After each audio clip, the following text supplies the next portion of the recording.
Good morning. How are we doing this morning?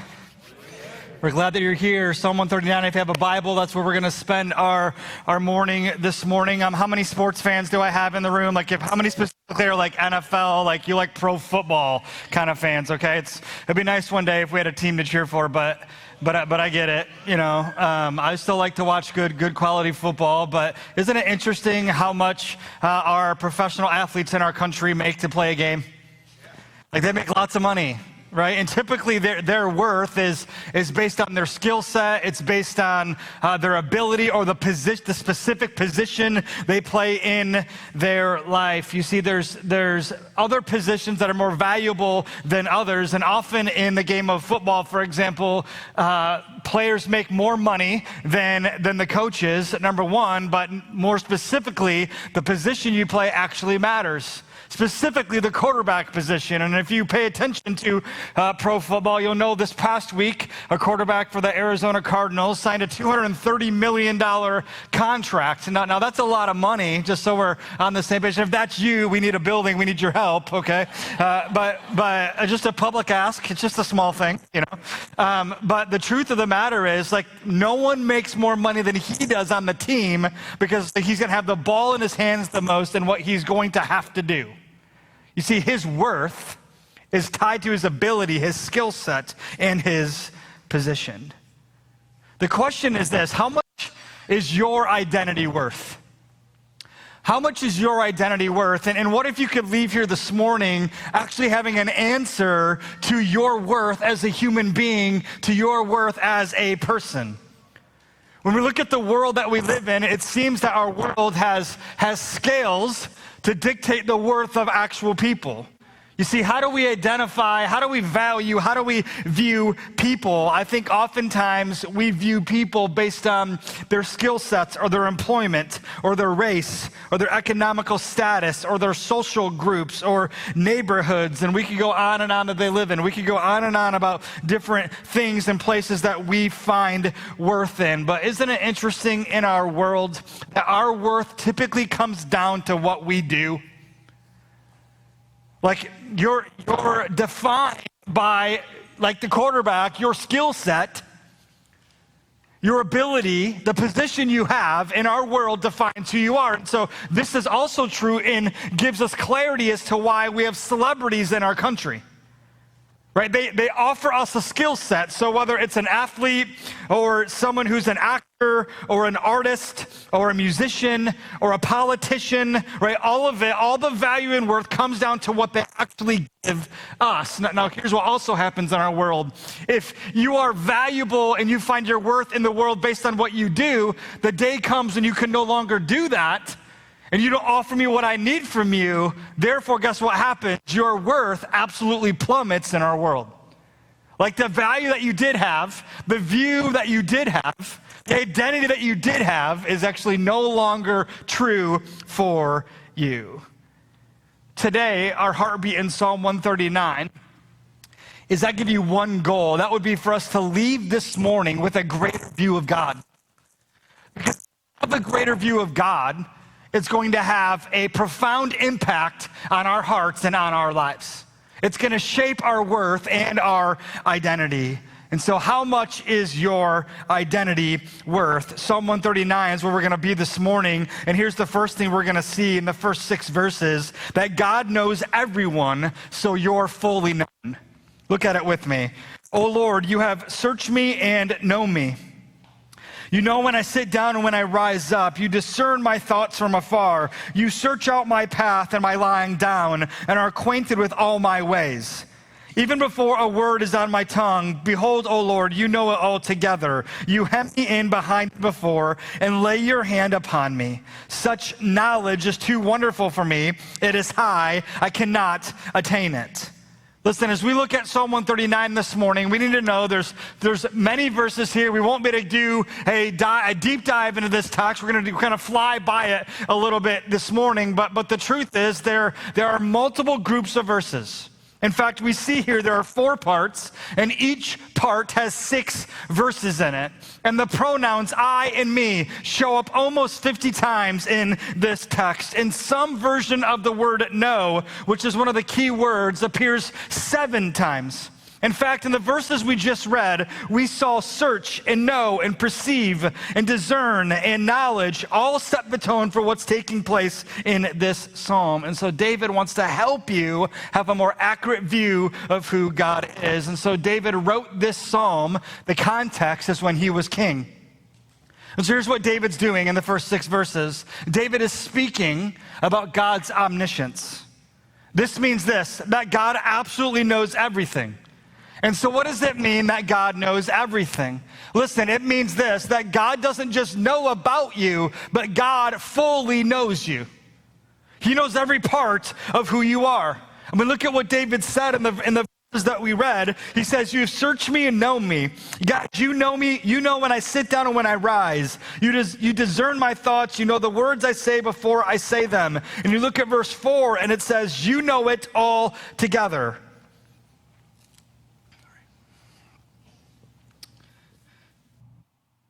So notice what David's saying. David is saying, God, you know me better than I know me.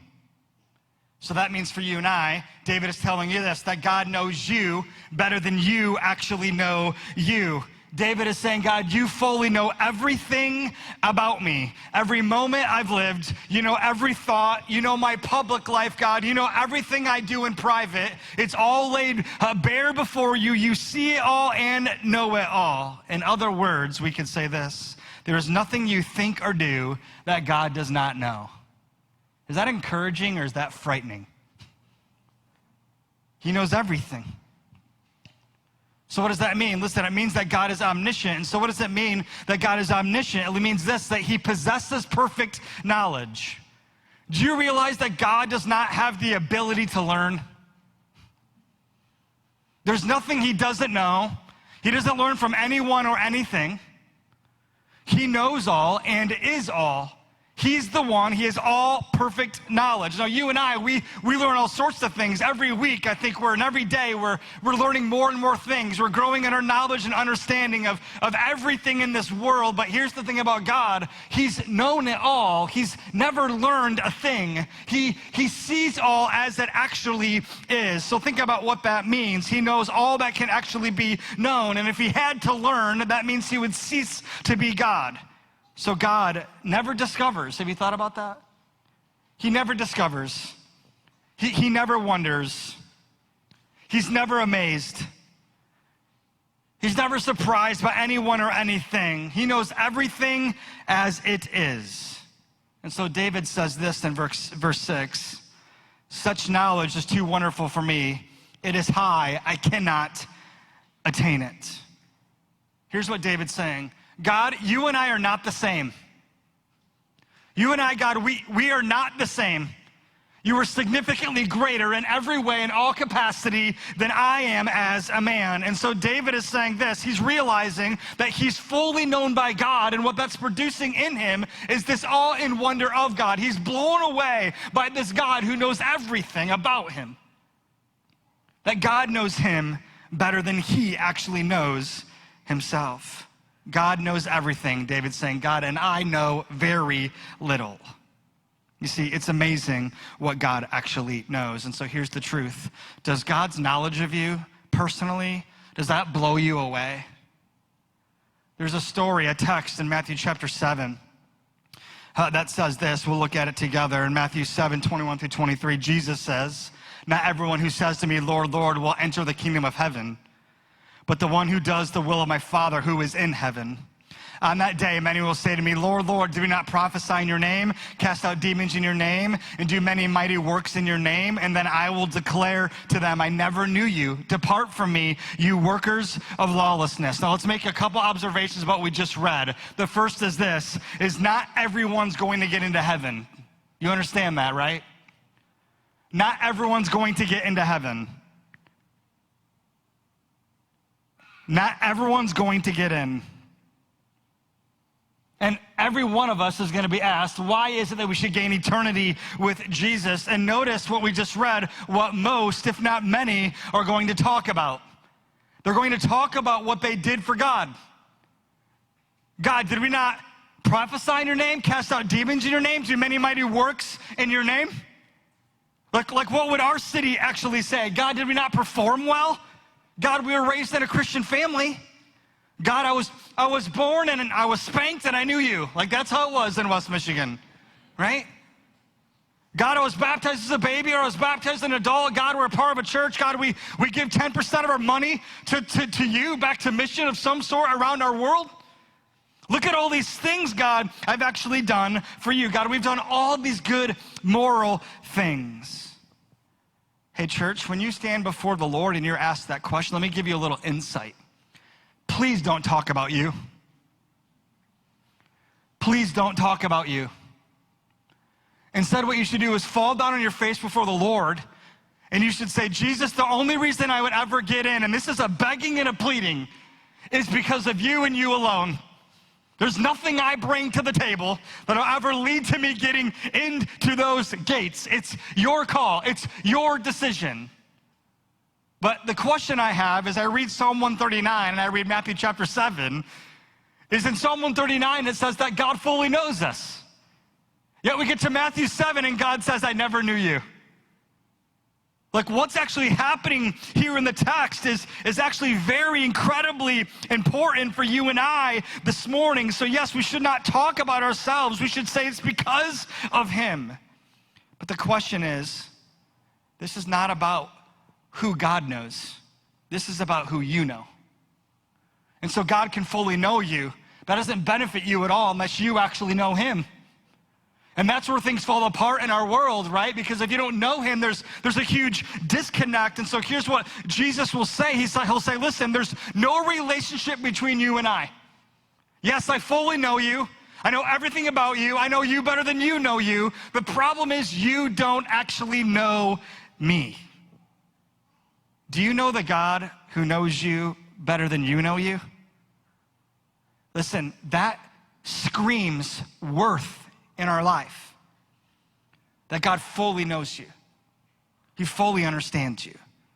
How much is your identity worth? Listen, it has to start with the God who knows. And he fully knows you. He sees all that you are. But here's the second thing we'll see, is that God is everywhere, so you're fully seen. Look at verse 7 with me. It says, where shall I go from your spirit? Where shall I flee from your presence? If I ascend to heaven, you are there. If I make my bed in Sheol, you are there. And so we've talked first and foremost about God's omniscience, that he knows everything. He doesn't just fully know about you, but he actually fully knows you. But here we see this. Not only does God fully know, but God fully sees. Do you realize that God sees things that you can't even see?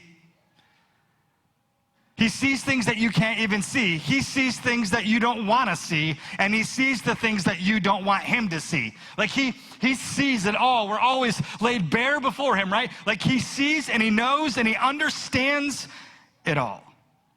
Do you realize that you can never go to a place that God's not already fully present? And so David gives that analogy.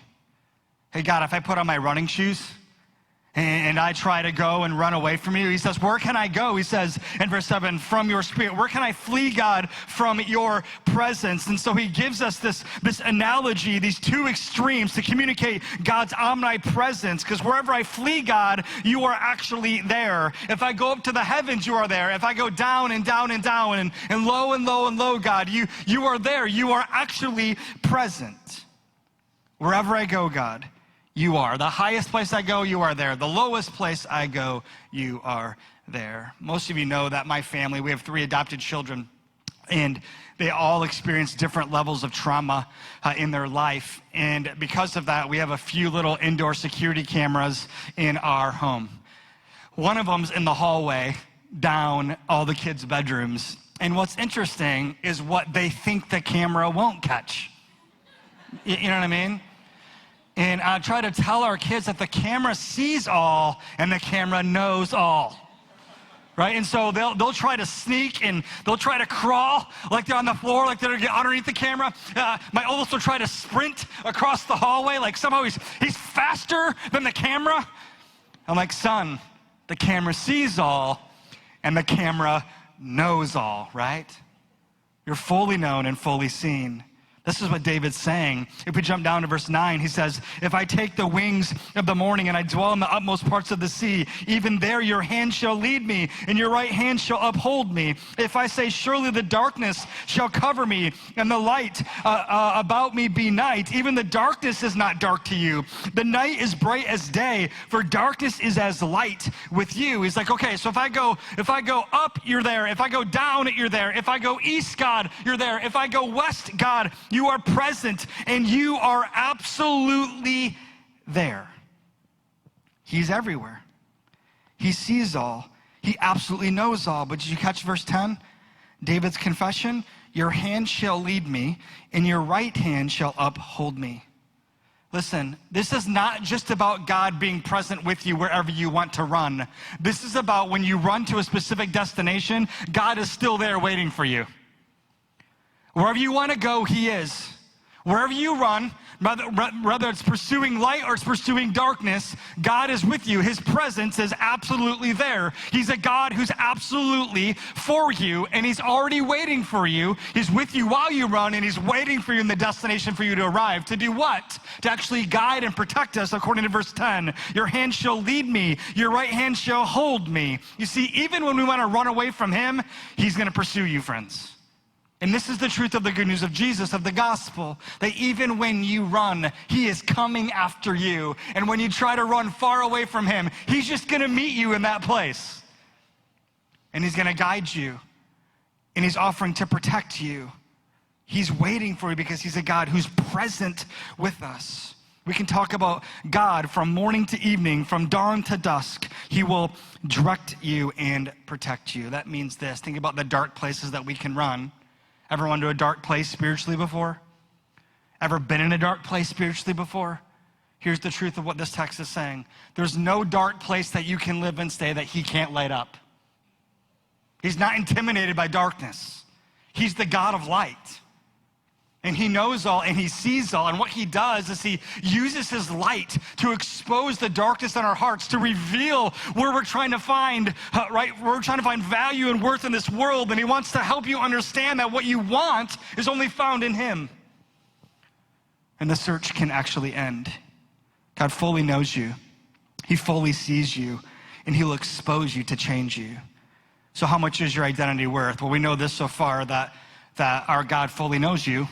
He fully sees you. Here's the third thing we'll see from verse 13 through 18 this morning, right? That God can do anything, but you're still fully loved. Look at this text with me, verse 13. For you formed my inward parts. You knitted me together in my mother's womb. I praise you, for I am fearfully and wonderfully made. Wonderful are your works. My soul knows it very well.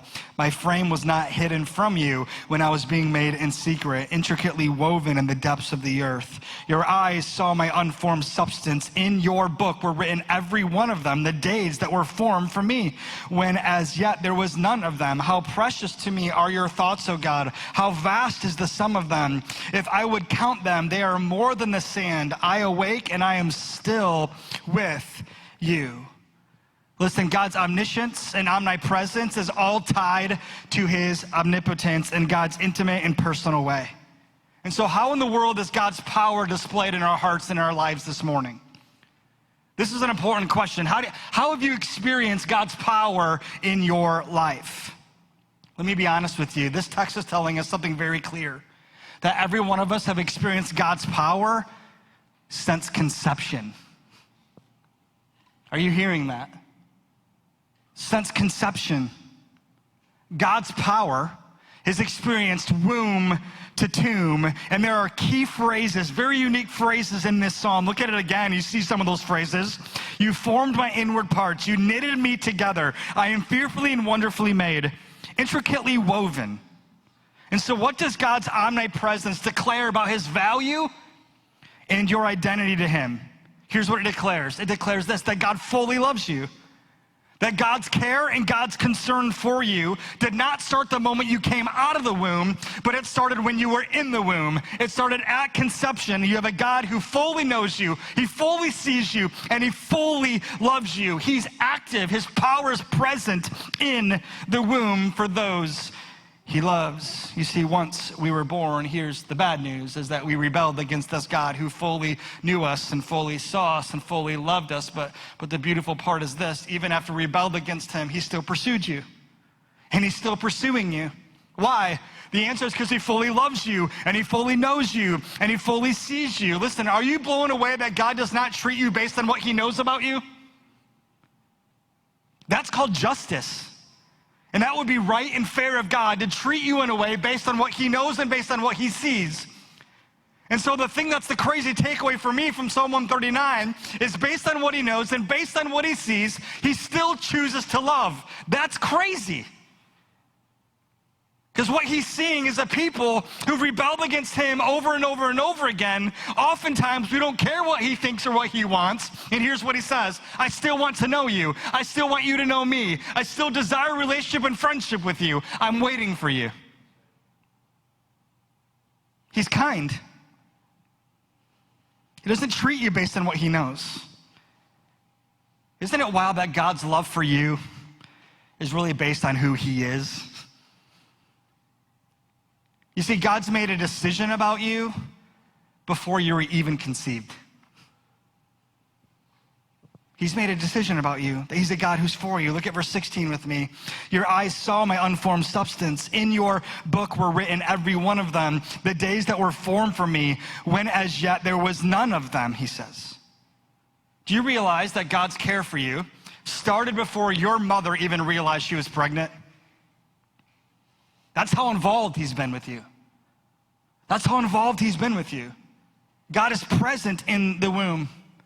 And God has cared about you since the very beginning. And he gives us this highlight of this book in verse 16, that literally in this book has all the days of our lives numbered. Every part of our life is spelled out in this book that God absolutely has, which means this: he knows everything about the life you've already lived, and he knows everything about the life you've yet to live.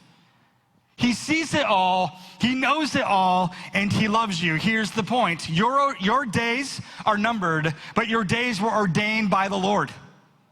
Which then means this: that luck isn't a thing. Fortune isn't really a thing. Fate is not really a thing. God knows every win of your life, every success. God knows every loss, and God knows every single failure. And so you think about David's life for a moment. When David was in the womb at conception, here's what God knew. God knew that David, as a very young boy, is going to take down a giant named Goliath. God knew that David was going to become king. God knew that one day David will be on the palace of his roof. He should have been at war, and he chose to stay back. And he saw Bathsheba bathing, and he summoned her with his power and his control. And he committed adultery with her, got her pregnant, and he then had her husband murdered.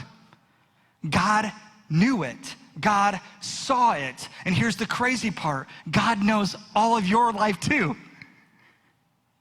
Nothing you've ever done in your life has surprised him. Even your greatest mistakes and your greatest failures, none of it has actually surprised him. He knew that you were going to do what you did. And still, he's saying, come to me. I'm present. I'm for you. I'm with you. God knows all, which is wild.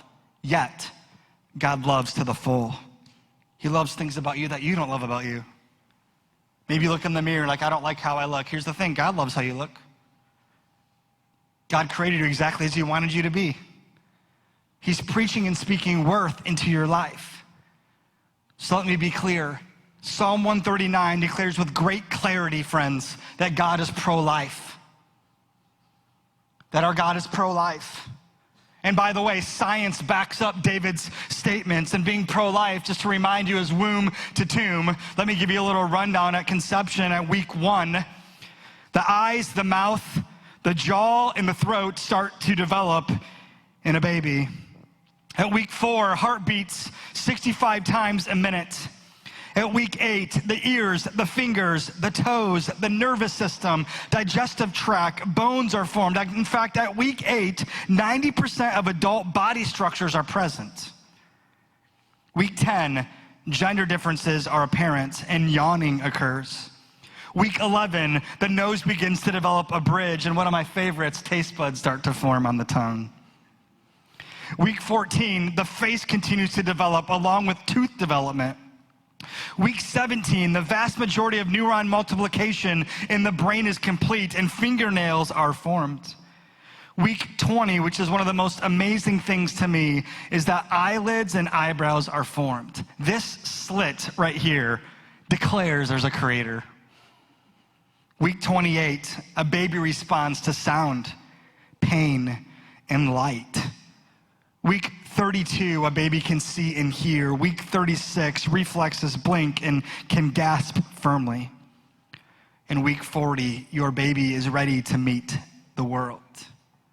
Hey friends, Psalm 139 gives a biblical perspective on the tragedy of abortion. The tragedy of abortion. Why would I say that? In the womb, there's evidence of life. In the womb, there's evidence of a creator. And in the womb, there's evidence of love. And that's all from this God who fully knows you and fully sees you. In light of all that he knows, he still chooses to fully love you. There's zero debate that there is life in the womb.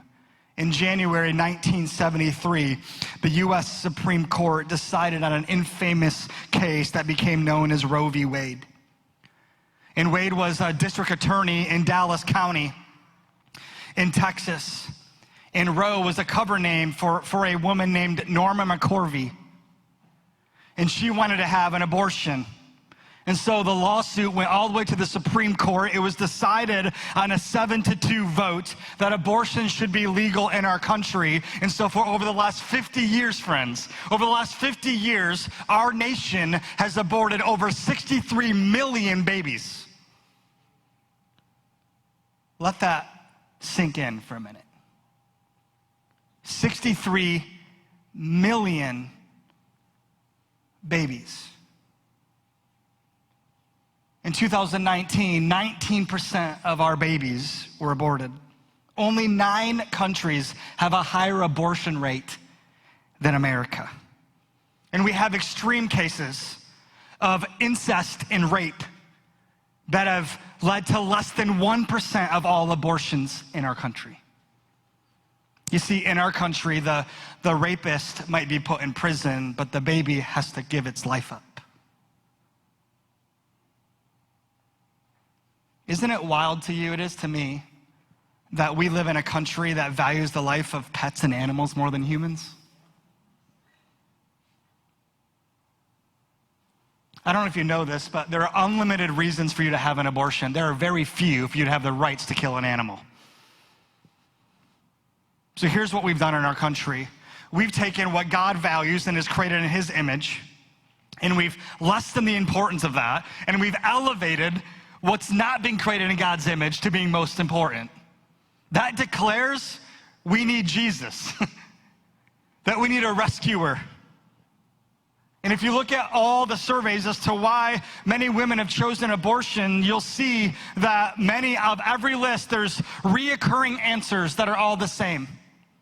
And some of those answers are things like, I didn't want to rob my future career. Or I want to care for the current children I already have. Or I had an unsupportive mate or helper. Or I was in a bad place physically or financially.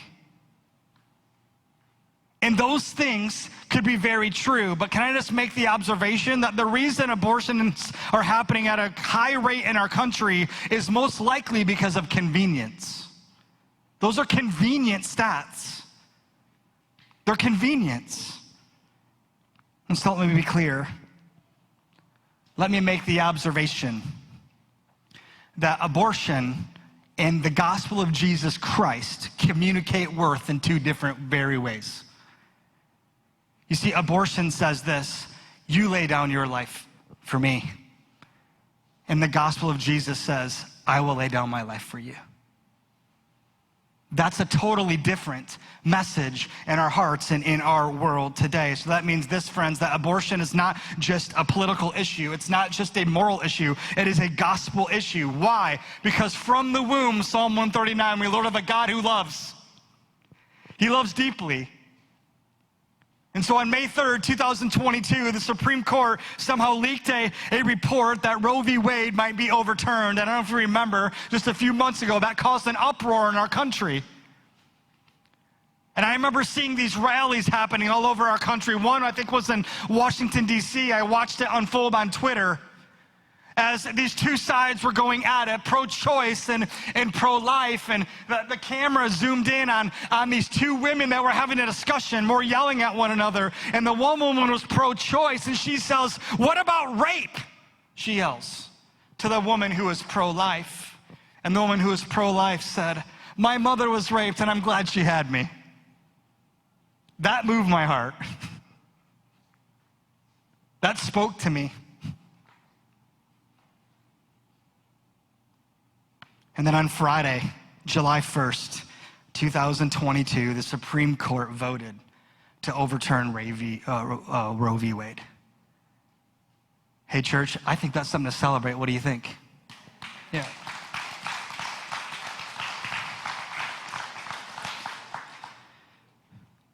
But I want to tell our church something important. One is that the Supreme Court's decision doesn't overturn abortion. It sends the power to the states to then make a decision, right? Hey, church, I don't have the answer yet, but we have to find a way to stand in the gap.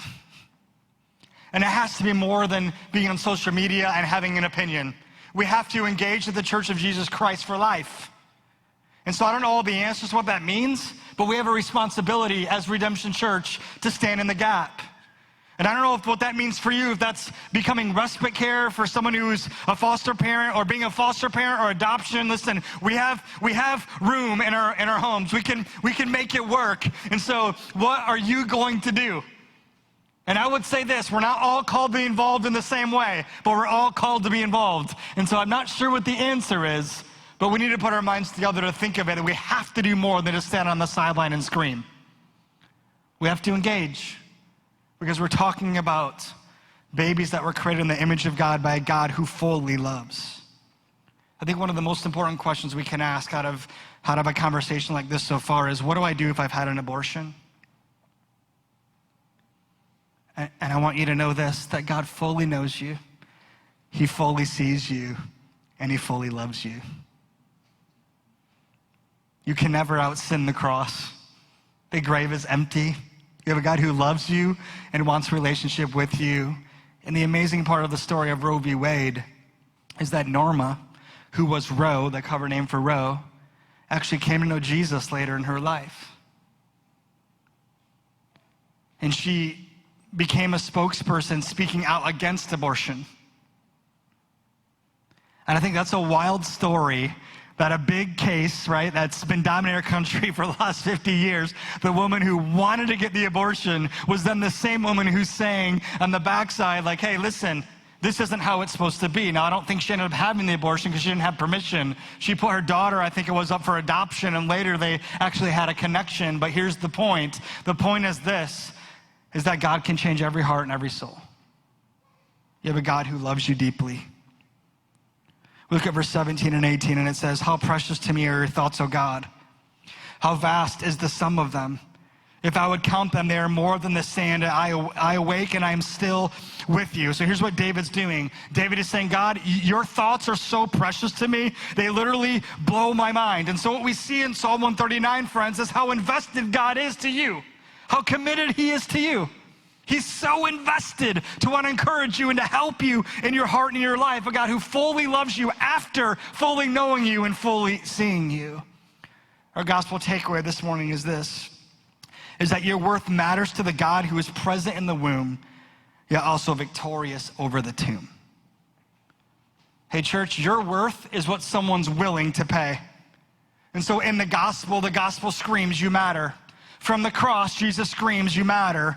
From the empty tomb, he screams that you absolutely matter in this life. And so the gospel, we see that God has been very active in the womb at conception for every person of all time. Yet 2,000 years ago, the Holy Spirit was active with a young virgin girl named Mary who gave birth to a baby who came to live a perfect life that was planned out by his Father for you to come to know him. He lived the life that you couldn't live so you could gain the eternity that you could only hope for. And so he's active, he's present.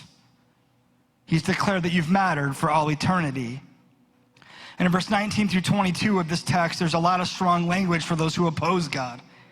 But then we get to verse 23 and 24, and it says, "Search me, O God, and know my heart.